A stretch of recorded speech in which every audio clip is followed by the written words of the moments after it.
Kembali di Sindo Sore, pemirsa, dosen hukum tata negara Edward Thomas Lamuri Hajon menggugat undang-undang partai politik serta undang-undang MPR, DPR, DPD, dan DPRD ke Mahkamah Konstitusi. Ia meminta masa jabatan Ketua Umum Parpol dibatasi. Edward mempersoalkan pasal 23 ayat 1 Undang-Undang Parpol yang memuat pergantian kepengurusan partai politik, termasuk ketua umum dilakukan sesuai ADART. Ia meminta adanya pengubahan soal masa jabatan ketum Parpol. Edward menyatakan ketiadaan batasan masa jabatan pimpinan partai politik menyebabkan kekuasaan yang terpusat pada orang atau figur tertentu dan terciptanya otoritarianisme dan dinasti dalam tubuh parpol. Sementara terkait Undang-Undang MD3, Edward ingin menguji secara spesifik pasal 239 ayat 2 huruf D soal diberhentikan anggota DPR antar waktu dan diusulkan oleh partai politiknya sesuai ketentuan peraturan perundang-undangan.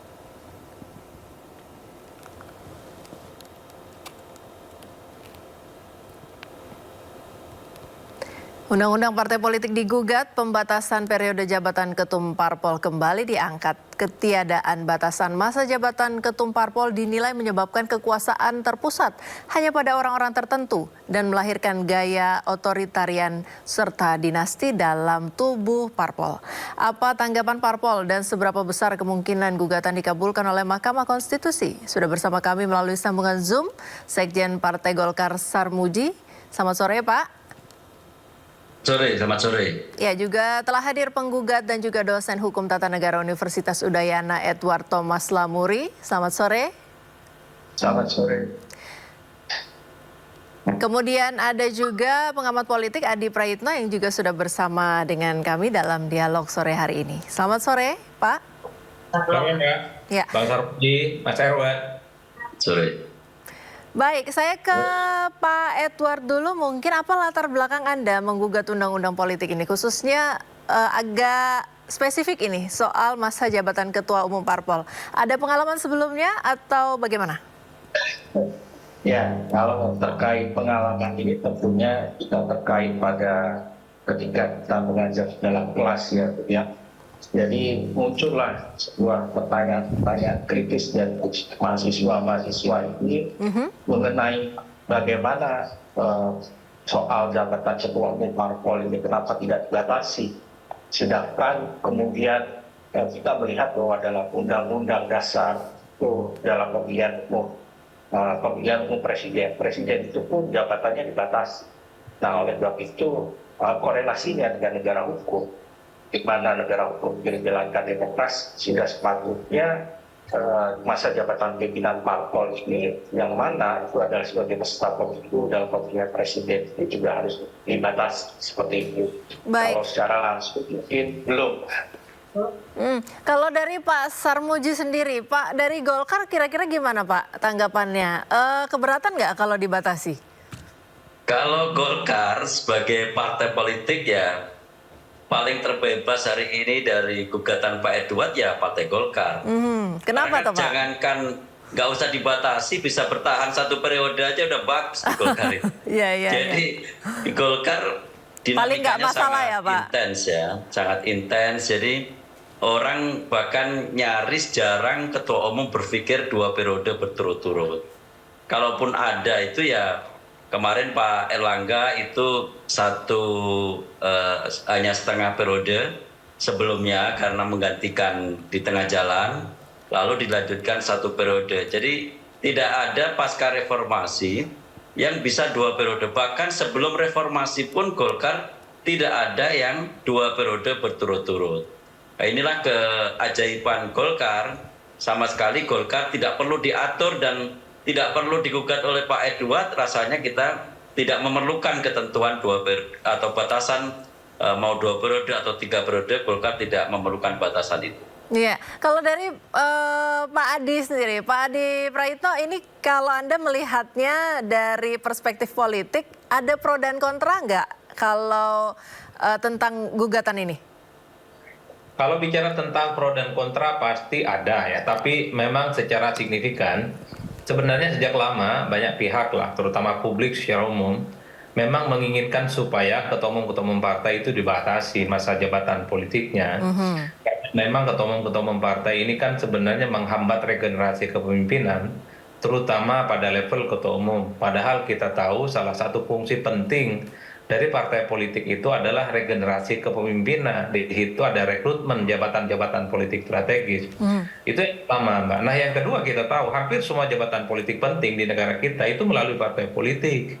Mau jadi presiden dari partai politik, mau jadi anggota dewan dari partai politik, mau jadi kepala daerah juga mayoritas dari partai politik, sekalipun ada calon perseorangan. Artinya apa?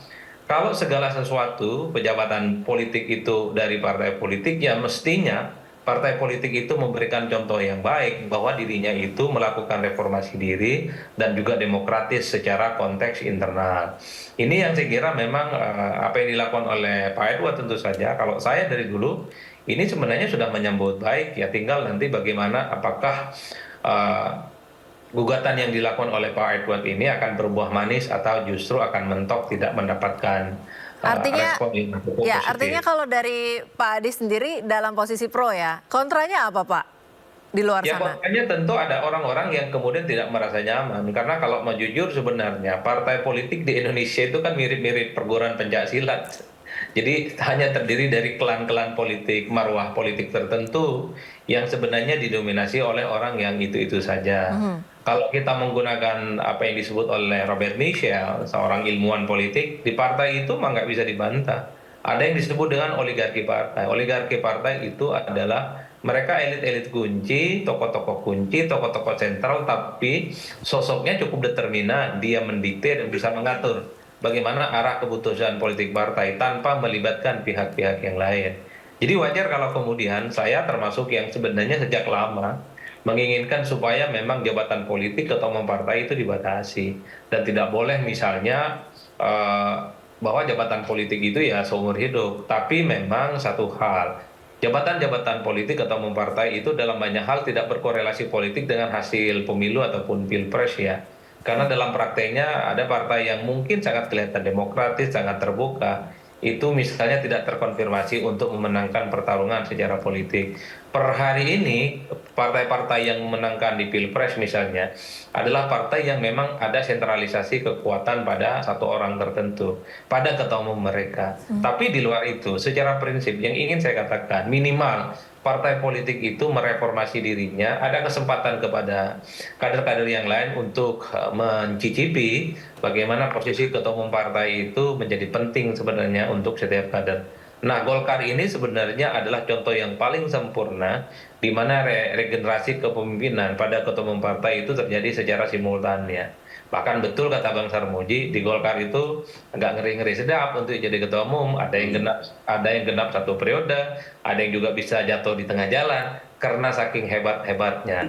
Jadi bagi saya kalau bicara tentang keseimbangan partai politik, ya Golkar sebenarnya. Ada juga partai yang sangat dinamis, misalnya baru jadi kader 2 hari jadi ketua umum, itu nggak bagus juga. Terlampau cepat itu, terlampau ihdinas siratal mustaqim lah jalannya. Jadi bagi saya contoh yang cukup bagus dari gugatan Mas Edward itu adalah Golkar sebenarnya. Dinamisnya terukur begitu ya Mas Adi ya? Ya terukur, modern, terbuka, dan itu adalah contoh partai politik yang sebenarnya diinginkan oleh banyak pihak. Meski begitu ya kita tahu Golkar ini pasca reformasi belum nih ada presiden yang dimenangkan oleh Golkar. Paling hanya sebatas wakil presiden 2 kali, dan itu pun Pak JK. Ke depan tentu partai modern seperti Golkar harus bisa membuktikan reformasi dirinya, kemudian soal regenerasi kepemimpinan pada ketua umum partai yang sangat demokratis mesti berbuah manis, terutama memenangkan pertarungan di Pilpres. Pak Sarmuji mau ditanggapi tadi statementnya Mas Adi soal kalau parpol yang nggak ganti-ganti ketua umumnya itu aja, itu menghambat regenerasi. Saya nggak ingin menanggapi partai lain ya, tapi saya ingin mencontohkan partai kami sendiri. Mantap. Gimana Dan Pak? tadi Mas Adi menyampaikan Golkar belum berbuah manis terhadap calon presiden. Karena memang Golkar setia bahwa fungsi partai politik itu adalah rekrutmen politik. Jadi yang namanya rekrutmen politik itu tidak peduli bahwa itu adalah kader internalnya. Siapa yang paling dianggap bagus buat bangsa ini, Golkar sangat terbuka untuk mencalonkan orang lain bahkan. Tetapi andaikan suatu saat, kita kan nggak menutup kemungkinan, andaikan suatu saat ada kader partai Golkar yang memang layak untuk dicalonkan menjadi presiden atau calon wakil presiden, ya kenapa tidak. Tetapi kalau memang itu saat ini masih ada kader atau orang lain yang harus dicalonkan karena memang terbaik buat bangsa ini, ya Golkar akan lebih setia pada siapa yang paling baik untuk bangsa ini.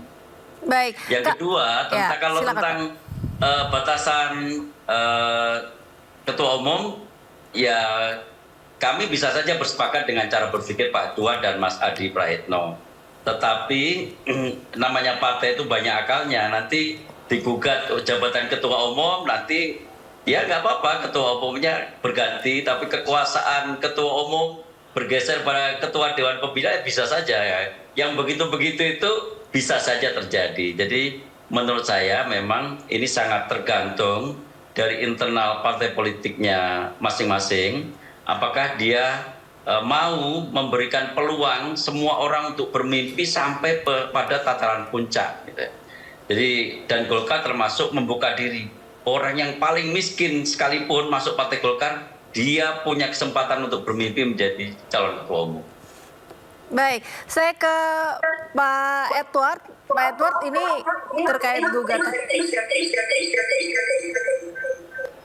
Apakah ada audio yang boleh dikecilkan sedikit supaya tidak menggema dari sini? Baik. Pak Edward, terkait gugatan yang Anda ajukan, kalau memang secara aklamasi terpilih kembali ini ketua umum partai pada periode ketiga dan seterusnya misalnya, bukankah itu berarti mengambil hak warga negara untuk berpolitik? Toh kader-kadernya diklaim mendukung begitu. Kalau kemudian secara aklamasi dan belum timbul putusan Mahkamah Konstitusi dari apa yang kita ajukan permohonan ini, maka hal itu masih tetap sah berlaku. Tetapi ketika Mahkamah Konstitusi kemudian akhirnya mempertimbangkan permohonan kami untuk dikabulkan, maka sejatinya apa yang menjadi hukum ini harus diikuti, yaitu putusan Mahkamah Konstitusi ketika Mahkamah ini memutuskan untuk dikabulkan. Jadi kami mengambil perbandingan juga dari putusan Mahkamah Konstitusi nomor 91 ya tentang tahun 2022 tentang pembatasan masa jabatan pimpinan organisasi advokat ya. Jadi kita lihat di sana sebelumnya memang tidak ada dalam ketentuan undang-undang tersebut yang menyatakan pimpinan organisasi advokat itu dibatasi. Dari pertimbangan Mahkamah Konstitusi salah satunya adalah ketika itu tidak dibatasi, memang akan kecenderungan menimbulkan otoritarianisme ini akan terjadi. Oleh sebab itu, itulah kita yang menjadi salah satu alasan permohonan kami diajukan sebagai permohonan di Mahkamah Konstitusi. Ya, jadi ketika memang belum ada hukum yang berlaku, tentunya akan bersepi apa yang menjadi hukum sekarang. Jadi kita tidak akan membatasi itu hak warga negara sebagai menjadi ketua umum partai politik itu. Baik, sebelum dialog kita lanjutkan, kami akan tayangkan respon sejumlah partai politik mengenai gugatan masa jabatan ketua umum partai politik yang dibatasi.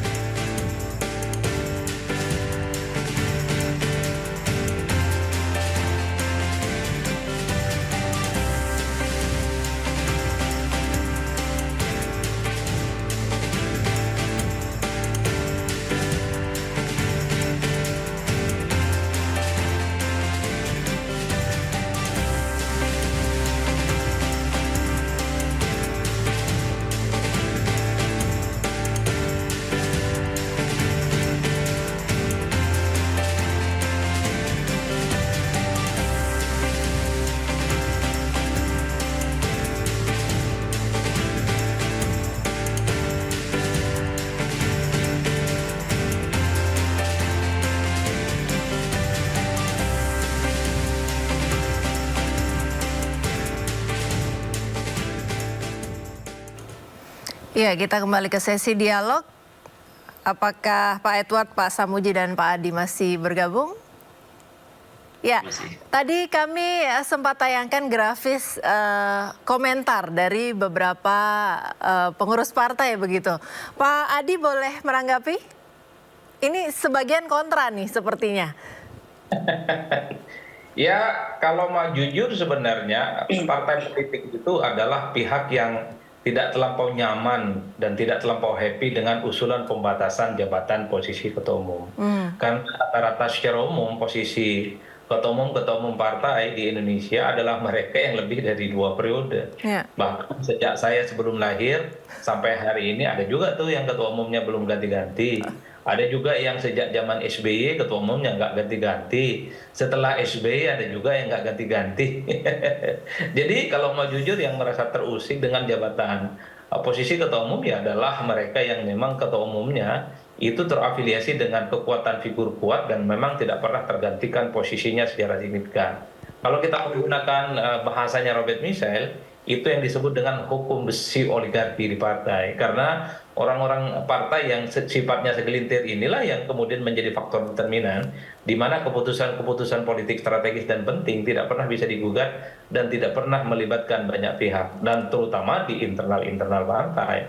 Kalau kita mendengarkan bagaimana pernyataan elit-elit partai tadi, rata-rata mereka mengatakan bahwa sepanjang internal mereka itu menghendaki ketua umum mereka itu bisa lebih dari 1 periode, 2 periode, dan 3 periode, itu kan alasan internal. Tapi ketika partai politik itu launching sebagai bagian dari institusi publik, dia juga sangat layak untuk dikoreksi oleh publik. Karena jabatan-jabatan mereka yang diperebutkan adalah jabatan-jabatan publik. Itulah yang saya sebutkan bahwa memang sudah tepat sebenarnya bahwa jabatan ketua umum itu harus dibatasi. Ya tentu salah satunya melalui undang-undang partai politik. Kalau diserahkan melalui mekanisme partai, saya kira akan terulang peristiwanya bahwa ketua umum itu tidak akan bisa digantikan oleh siapapun, dalam konteks siapapun. Saya mengkhawatirkan juga kalau dalam posisi-posisi seperti presiden. Kalau alasannya presiden itu masih ada yang menghendaki, bisa sampai kiamat juga presiden itu ingin terus kan dipilih oleh rakyat, approval ratingnya tinggi, popularitasnya tinggi, kinerjanya bagus.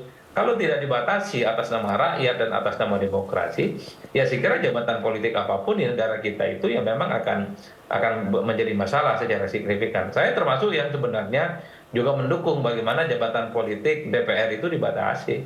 Karena ada yang jadi anggota dewan itu sejak zaman Orde Baru sampai hari ini masih jadi anggota dewan.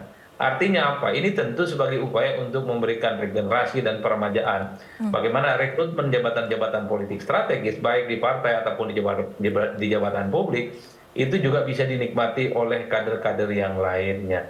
Jadi konteksnya semangatnya di situ, Mbak. Artinya apa? Di politik itu ada masanya. Setiap orang itu ada masanya. Dan setiap orang itu juga ada momennya. Makanya partai itu adalah contoh yang cukup baik bagaimana reformasi dirinya untuk melakukan proses-proses yang demokratis, dia itu elegan, dan yang paling penting adalah transparan, dan jabatan politiknya bukan seumur hidup.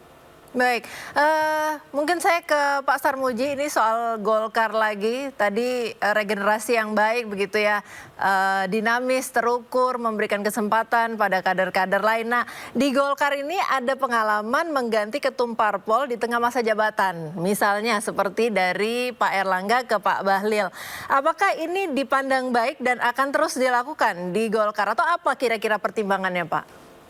Kalau Pak Erlangga sebenarnya tidak di tengah jabatannya. Pak Erlangga penuh jabatannya, kemarin itu penuh, hanya jadwal munasnya saja yang agak dipercepat. Jadi tidak ada munaslup zaman Pak Erlangga Hartarto. Munaslup kita hanya terjadi dalam kondisi darurat. Jadi di Golkar sebenarnya ada kepastian, hampir selalu ada kepastian bahwa ketua umum itu bisa 1 periode penuh, kecuali memang ada kondisi yang sangat darurat yang mengharuskan terjadi munaslup. Jadi zaman Pak Erlangga Hartarto bukan munaslup, tapi munas biasa, hanya jadwalnya saja agak dimajukan. Untuk 2 periode atau beberapa periode, Golkar nyaris tidak dibutuhkan pengaturan, karena di Golkar ada kesadaran bersama. Bahkan untuk bisa 2 periode, kader itu selalu nanyakan apa masalahnya sehingga harus 2 periode. Nah, kalau di partai lain kan apa masalahnya harus apa masalahnya tidak 2 periode atau tidak berlanjut terus-menerus. Kalau di Golkar malah sebaliknya. Apa masalahnya kok sampai harus 2 Diperpanjang. periode? Baik. Jadi kalau mau diperpanjang itu orang bertanya semuanya. Memang apa hebatnya? Memang apa prestasinya? Memang apa keharusannya? Sehingga harus berlanjut 2 periode atau 3 periode. Bahkan sehebat Bang Akbar pun itu tidak bisa mencapai 2 periode. Padahal waktu itu Bang Akbar sangat hebat memenangkan pemilu. Tetapi memang situasi atau suasana, orang Golkar pandailah membaca suasana sehingga yang mau 2 periode meskipun berprestasi pun, tapi kalau di masa depan kurang cocok dengan situasi, itu juga tidak bisa menjadikan bekal untuk bisa 2 periode. Apalagi kalau prestasinya biasa-biasa saja. Apalagi kalau kursinya turun, wah itu di Golkar udah wassalam itu. Tapi di partai lain kan mau kursinya naik, mau kursinya turun, mau tetap. Kalau itu berbau dinasti, wah harus dipertahankan ini. Partai Paling baik mana buat itu, kita. Pak? Ya, kita bisa lihat satu-satu. Kami tidak menilai partai lain, tapi tentu publik cerdas bahwa ada satu partai yang berprestasi, oke, mungkin ketua umumnya berlanjut, ya bisa masuk akal dan sebagainya. Tapi di Golkar mau berprestasi atau tidak berprestasi, untuk bisa 2 periode pun itu membutuhkan rasionalitas yang sangat luar biasa. Apalagi berperiode-periode. Baik, kalau memang Golkar ini merasa tidak disentil begitu dalam kasus ini, dalam gugatan ini, sebenarnya Pak Edward ini mau mengarahkan kemana sih Pak gugatan partainya? Ke partai mana gitu? Atau apakah sedang membuka jalan untuk seseorang?